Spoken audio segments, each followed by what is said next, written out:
India और साथ Iran जो है वो ट्रेन सर्विस जो है दोबारा से शुरू करने की बात की जा रही है, जो कि चाबहार पोर्ट और ज़ायदान के बीच में होगी। तो क्या लगता है आपको कि ये शुरू किया जा सकेगा ये प्रोजेक्ट, या एक बार फिर अमेरिका कहेगा कि अगर किसी ने ईरान के साथ काम किया तो सैंक्शंस लग जाएंगे? आरजू जी, पहली बात यह कि आप पाकिस्तान से बैठकर इसके ऊपर वीडियो बना रही हैं, इसका मतलब है कि आपको लगता है कि ये, क्योंकि इस वर्ड जो है ना उसके अंदर दान है, तो आपको भी शायद दान में कुछ मिल जाएगा। ऐसा कुछ भी नहीं है।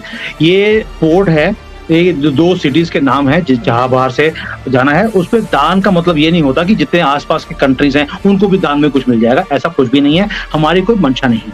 अब रही बात ये प्रोजेक्ट पूरा होगा नहीं होगा, क्या इंपॉर्टेंस है, क्यों करना पड़ रहा है, सानू की पैगी है कि यार अभी तक तो कुछ हुआ नहीं है, अभी हम पूरी स्पीड पे इसको बनाने की कोशिश कर रहे हैं। उसका रीजन है कि भारत जो है अपना सेंट्रल एशिया, जिसको हम सेंट्रल एशिया की कंट्रीज बोलते हैं, जो पहले यूएसएसआर का पार्ट होती थी, वहां तक अपनी कनेक्टिविटी को बढ़ाने की कोशिश कर रहे हैं। और हम वहां पर 2 तरह के रास्ते बनाने की बात करते हैं। एक तो हमने बनाने में पोर्ट ले लिया चाबहार, और चाबहार जब से लिया है उनके वारे न्यारे हो गए हैं। आपने जब से ग्वादर दिया है, चाइना को दिया है, तो तब से आपके तो बताए आपको वाट लगी पड़ी आपकी, तो आपके तो जो है जो तोते थे वो भी उड़ के जा रहे हैं। तो हमने वहां पे पोर्ट बनाया चाबहार में, और वहां पे बाहर ही बाहर हो गई है। अब वहां से रेल लाइन ऊपर सेंट्रल एशिया तक जाएगी ताकि हमारा रूट एक तैयार हो जाए। दूसरा रूट हमने ऑलरेडी प्लानिंग कर ली है, जो पीओके से सीधा हमारा सेंट्रल एशिया को जाएगा, क्योंकि थोड़े को तो सेंट्रल को है, अभी तो कब्जा किया हुआ आपने पीओके के ऊपर, लेकिन आपने कोई रास्ता बनाया नहीं, ना ही आपको कोई रास्ता बनाने देगा। तो उनको क्योंकि जिहादी नहीं चाहिए, तो उन्होंने आपको रास्ता बनाने की परमिशन नहीं दी, बात भी शुरू नहीं करी है।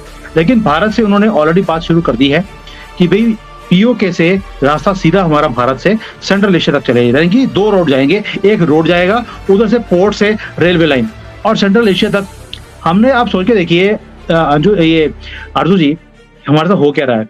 अभी हमने रेलवे लाइन डालनी है, रूट बना नहीं है, इंटरनेशनल नॉर्थ साउथ जो कॉरिडोर बोलते हैं, और जो साउथ एशिया की कंट्रीज हैं, जो सारी नीचे फिलीपींस हो गया, ये वियतनाम हो गया, इंडोनेशिया, थाईलैंड, इन सबको बोल दिया है कि भाई आप हमारा ये रेलवे लाइन को, और हमारा जो चाबहार पोर्ट है, हमारा बोल रहा हूँ, समझ रही है ना मैं क्या बोल रहा हूँ, हमारा जो चाबहार पोर्ट है उसके अंदर आप अपना माल सेंट्रल एशिया तक भेज सकते हैं। आप अपना माल हमें भारत में भेज दीजिए, वहां से हम आगे ट्रांसफर कर देंगे। और ये सारी कंट्रीज अब, जिसको ग्लोबल साउथ की कंट्रीज बोलते हैं, वो सारी की सारी भारत के साथ जुड़ गई हैं ये सारे काम करने के लिए। तो यही होता है जब कोई दूसरे कंट्री दान के ऊपर काम कर रही हो, और हम, है ना, यहाँ पे एक वर्ड होता है मैदान चाइना में, उसका मतलब होता है बिल पे करने वाला आदमी। तो हम मैदान पे बात बिलीव करते हैं, कई कंट्रीज दान पे लगी रहती हैं, वो दान देखती है कहाँ से मिलेगा, क्या होगा क्या नहीं होगा। तो ये फर्क होता है कंट्री टू कंट्री। लेकिन सर एक वर्ड और होता है धनवान, और वो हम हैं। हमें हर तरफ से पैसा लिया, लेकिन हम अब धनवान बन गए, तो इसलिए आप हमें ऐसा नहीं कह सकते। लेकिन स्टिल ईरान हो चाहे भारत हो, उसको लेकर अमेरिका काफ़ी, हमने देखा कि कई बार सेंसिटिव रहता है, और कई तरह की ऐसी भी स्टेटमेंट्स आती हैं अमेरिका की तरफ से जो भारत के हक में नहीं होती। तो इसीलिए मैं कह रही हूँ कि ईरान के साथ जब भी कोई काम करने की कोशिश करता है, चाहे वो पाकिस्तान हो या कोई भी कंट्री, तो वो सैंक्शंस की वजह से उनमें, उसके काम में रुकावट आती है। तो आपको लगता है कि ये प्रोजेक्ट हो सकेगा? हाँ, वेरी गुड क्वेश्चन। मुझे मालूम है क्यों पूछ रहे हो, क्योंकि आईएसआर ने बोला होगा या एफआईआर ने बोला होगा कि सुमित जैन से क्वेश्चन जरूर पूछना आपने। तो एनीवेज मैं इसका आंसर देता हूँ। आंसर ये है कि आपको रोका जाता है क्योंकि थोड़ी तो गिच्ची वैसे ही हर एक के हाथ में है। गिच्ची बोलते हैं ना, गिच्ची पंजाबी में गिच्ची इसको बोलते हैं ना, आपको पता ही होगा। तो आपके गिच्ची जो है उसको तो हर एक कंट्री ने पकड़ा हुआ है, तो जिसका मन करता है खींच लेता है अपनी तरफ से। हमारे साथ ऐसा नहीं है। ईरान के साथ हम अपना पोर्ट भी हमने ले लिया, क्या उखाड़ लिया किसी ने हमारा। अब रेलवे लाइन भी पड़ रही है और पड़ेगी भी। हमारा एमओयू मई में साइन हुआ है और इसके ऊपर तेजी से काम भी होगा। और भारत ने अब दिखा दिया एक चीज करके तो, कि अब जो बड़ी बड़ी कंट्रीज हैं जो वेस्टर्न वर्ल्ड बोलते हैं, और भाई वहाँ पे जो डब्बे हैं इलेक्ट्रिक, ये जो मेट्रो के और रेलवे के, वो भारत से जा रहे हैं आज की डेट में। दैट मीन्स हमारी स्पीड है मैन्युफैक्चरिंग की और इम्प्लीमेंट करने की भी। और ये चाबहार पोर्ट जो हमने लिया है, क्या आपको लगता है कि it was that easy? China लगा हुआ था उसको लेने के लिए, पाकिस्तान नहीं चाहता था ये पोर्ट भारत के पास आए, अमेरिका भी नहीं चाहता था, हमने फिर भी ले लिया। ये है दादागिरी अब भारत जो दिखाएगा और दिखाता भी जा रहा है। ये पोर्ट लेने के बाद हमने एक मैसेज तो दे दिया सारी दुनिया को, हम वही करेंगे जो हमारे नेशनल इंटरेस्ट में है। Nobody will be now allowed to tell us कि हम क्या करें या क्या नहीं कर सकते। तो इसलिए अगर पोर्ट ले लिया है तो रेलवे लाइन भी पड़ेगी, किसी का प्रेशर हमारे ऊपर नहीं आएगा। उसका रीजन एक तो यह है कि हम दादागिरी जो दिखा रहे हैं उसका रीजन भी है।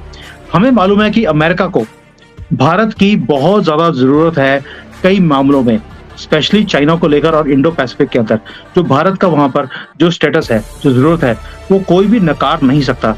अगर अब हमने नेगोशिएट नहीं करना तो कब करना है? जब पाकिस्तान जैसी सिचुएशन होगी। कांग्रेस के जब टाइम था हमारा तो हमारी सिचुएशन भी आपकी तरह ही थी, भीख मांगते कर रहे थे सारी दुनिया से।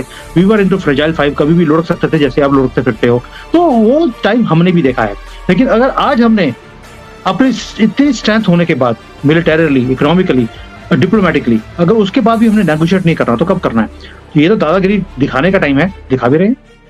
लेकिन सर आप कह रहे हैं कि अमेरिका को बहुत जरूरत है इस वक्त भारत की, और वो भारत के साथ काम करना चाह रहा है या रहना चाह रहा है या टर्म्स अच्छे करना चाह रहा है, तो फिर ये तरह तरह की जो स्टेटमेंट आती हैं, कभी कहा जाता है कि पाकिस्तान के अंदर जो है भारत ने पैसे दिए हैं। वो भी आपने देखा होगा, उनकी जो थी एक्स एनालिस्ट, डाटा एनालिस्ट जो थी, उन्होंने भी एक इल्जाम लगाया भारत के ऊपर। उसके बाद एंथोनी ब्लिंकन ने भी कहा कि जी माइनॉरिटी के साथ गलत हो रहा है। तो अगर ये सब कुछ और भी कई चीजें अमेरिका की तरफ से और कनाडा की तरफ से आती रहती हैं, अगर इतनी ही उनको भारत के साथ टर्म्स ठीक रखने होते हैं, तो ये स्टेटमेंट्स का क्या मतलब है? ओके, अब मैं दोनों स्टेटमेंट्स के ऊपर आपको विश्लेषण देता हूँ। पहली बात, आपने बोला कि भाई वो स्टेटमेंट दे दी उन्होंने कि हमने पैसे दिए और तालिबान से हमने काम कराया। ये कौन सा सीक्रेट है? ये तो सबको पता है, बच्चे बच्चे को पता है कि भाई हमने अपने टेररिस्ट जो थे, हमारे टेररिस्ट थे, हमने मार दिए। साडा माल असि जो मर्जी करिए, कानून की आप एक्सेप्ट कर रहे हैं, आप ये बात एक्सेप्ट कर रहे हैं कि ऐसा मैं आ रहा हूँ उसके ऊपर। अब इतनी उछल क्यों रही हैं भाई? दाऊद के ऊपर वीडियो आपने बनाई थी सबसे पहले, अभी आप उछल रही है दोबारा से। अभी पहले बात तो सुन लीजिए। चलो ज्यादा उछलना जो होता है ना, वो अच्छा नहीं होता। दाऊद के मामले में आपको कितनी बार पड़ी है आपको पता ही है, इसलिए थोड़ा सा शांत। दूसरी बात, सही है, जो ये सारा काम हुआ, ये सारा जो थी, उसने जो बोला, जो कुछ सारा थी या सहारा थी या बेसहारा थी, मुझे नहीं मालूम वो कौन थी, लेकिन वो XCI की लेडी है। उसने क्या बोला? मुझे ऐसा लगता है कि भारत ने $10 मिलियन तालिबान को दे दिए हैं और वहां से वो ऐसे काम करवा रहे हैं, ये मुझे ऐसा लगता है। उसने ये नहीं बोला कि भारत ये काम करवा रहा है। ये तो आपका इंटरप्रिटेशन है। आप प्लीज, क्योंकि थोड़ा इंग्लिश में था, हो सकता है पाकिस्तानियों को समझने में दिक्कत आई हो, आप जाकर उसको पहले उर्दू में या पंजाबी में ट्रांसलेट कराइए, फिर आपको समझ आएगा। उसने बोला कि हमें लगा कि यार हम तो तालिबान को, अगर ऐसा लगता भी है तो उसको ऐसा क्यों लगता है? ये है ना कि बात तो सारी ये कि अमेरिका एक तरफ भारत के साथ टर्म्स अच्छे करना चाह रहा है, दूसरी तरफ कह रहे हैं हमें ऐसा लगता है। अगर हम किसी से टर्म्स अच्छे करना चाहते हैं तो हम उसके बारे में नेगेटिव बात नहीं करते। देखिए कई बार क्या होता है कि कई एक्स होते हैं ना, एक्स जो होता है वो दूसरी एक्स जो होती है जो आप चलाते रहते हैं, आपके धर्म में अलाउड होती है चलाना, वो उसकी बात नहीं कर रहा हूँ। जो आप हिंदुओं के ऊपर चलाते रहते हैं वहां पर, वो नहीं, मैं दूसरी एक्स बोल रहा हूँ कि XCI ऑफिसर है। अब जो एक्स वाले होते हैं, अब इनको कोई पूछता तो है नहीं।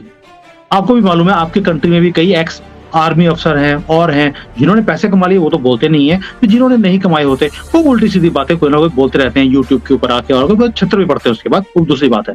वही हाल इसका भी है। ये सारा का जो बेसहारा हुई पड़ी है, CIA से निकल चुकी है, अब स्टेटमेंट दे दिया, पूरी दुनिया में बात हो रही है उसके बारे में। तो ऐसे ही होता है कई बार। दोस्तों, भारत और ईरान चाबहार बंदरगाह से जहेदान शहर के बीच नए रेल मार्ग को तेजी से बनाने की योजना बना रहे हैं। इस रेल मार्ग से रणनीतिक रूप से महत्वपूर्ण ईरानी बंदरगाह चाबहार अंतर्राष्ट्रीय उत्तर दक्षिण ट्रांसपोर्ट कॉरिडोर के लिए प्रवेश द्वार बन जाएगा।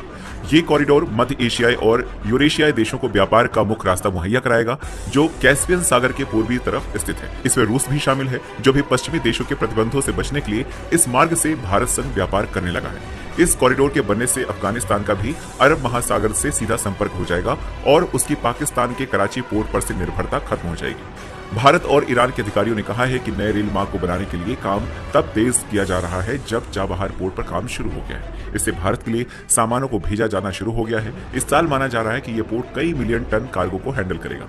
साल के पहले 2 महीनों में ही चाबहार पोर्ट से कई टन सामान का आवागमन हुआ है और साथ ही इन अधिकारियों ने यह भी कहा है कि रणनीतिक रूप से बेहद अहम भू राजनीतिक स्थान पर स्थित होने की वजह से चाबहार पोर्ट INSTC कॉरिडोर का प्रवेश द्वार बन सकता है। अभी ये ईरानी पोर्ट रूट के जरिए देश के बाकी हिस्सों में जुड़ा हुआ है। वहीं पर अधिकारियों ने कहा है कि चाबहार और जाहेदान को जोड़ने के लिए वर्तमान रेलवे नेटवर्क की ईरान समीक्षा कर रहे हैं और साथ ही चाबहार पोर्ट पर ट्रैफिक बढ़ रहा है। ऐसे में रेल और रोड से उसकी कनेक्टिविटी बहुत जरूरी है ताकि सामान आसानी से और तेजी से एक स्थान से दूसरे स्थान पर पहुंच जाएगा और इसी वजह से इसे आगे बढ़ाने पर बात चल रही है। ये पूरी Chabahar Zahedan railway line 700 kilometre लंबी होगी। भारतीय रेलवे की इरकॉन और ईरान रेलवे कंस्ट्रक्शन के बीच साल 2016 में समझौता होने के बाद इस रेलवे लाइन को लेकर कोई काम आगे नहीं बढ़ पाया है। भारत ने चाबहार पोर्ट के विकास में करोड़ों डॉलर का निवेश किया है। भारत ने हाल में ही वहां पर क्रेन भी लगाई है ताकि कंटेनर को आसानी से उतारा और चढ़ाया जा सके। चीन और पाकिस्तान के ग्वादर पोर्ट को टक्कर देने के लिए भारत चाबहार पोर्ट को आगे बढ़ा रहा है। इससे भारत का सीधे तौर पर अफगानिस्तान और रूस से संपर्क हो जाएगा। भारत के बाद तालिबान सरकार ने भी ऐलान किया है कि वो चाबहार पोर्ट के पास निवेश करने जा रही है। इससे रेलवे लाइन के बनने पर सामानों को तेजी से पहुंचाया जा सकेगा। आपका इस बारे में क्या कहना है कमेंट करके बताएं। चैनल पर नए हैं तो चैनल को सब्सक्राइब करें, इस वीडियो को लाइक करें और शेयर करें।